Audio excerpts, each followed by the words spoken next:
நோட்டத்தில் நான் தனிமையில்லை. நேசித்தவர் என்னை வெறுக்கவில்லை. தகப்பன் வீட்டில் கொண்டு சேர்த்திடுவார். தகப்பன் வீட்டில் கொண்டு சேர்த்திடுவார். நம்புவேன் இறுதி வரை. நம்புவேன் இறுதி வரை. கடவுள் தேர்ந்தெடுப்பு. கடவுளுடைய தேர்ந்தெடுப்பு நம்மளுடைய ஃபேமிலிஸ்ல இருந்து ஃப்ரெண்ட்ஸ்ல இருந்து நம்மளை பிரிக்கிற மாதிரி ஃபீல் ஆகுதுல்ல. ஆபிரகாம் பற்றி நம்ம எல்லாருக்குமே தெரியும். தேவன் அவர் அழைக்கிறதுக்கு முன்னாடி ஒரு குடும்பத்தோட தான் இருந்தாரு. தேவன் அவர் அழைச்ச பொழுது உன் ஃபேமிலி கூட்டிட்டு வான்னு சொல்லல, நீ நான் காண்பிக்கிற தேசத்துக்கு போ அப்படின்னு தான் சொன்னாரு. அது வரைக்கும் அவங்க அப்பா கூட டிராவல் பண்ண ஆபிரகாமுக்கு இப்ப தனியா புரியாத ஜனங்களுக்கு புரியாத தேசத்துக்கு போகணும் அப்படின்னு சொன்னது கேட்க உடனே கொஞ்சம் கடினமா இருந்தாலும் கடவுளை நம்பி அவருக்கு கீழ்ப்படிச்சு போனாருங்க.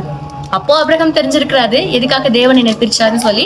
ஆனா கண்டிப்பா முடிவுல தெரிஞ்சிருக்கும், ஆமாங்க அவர் ஜாதிகளின் தகப்பனாக்குறதுக்காக தான் அவர் தெரிஞ்சிருக்கும். இன்னைக்கு ஒருவேளை உங்க லைஃப்ல கடவுள் என்ன தெரிஞ்சிருக்கிறாரு, இப்ப நான் தனியா இருக்கிறேன்னு சொல்லி கவலைப்பட்டு இருக்கீங்களா? கவலைப்படாதீங்க.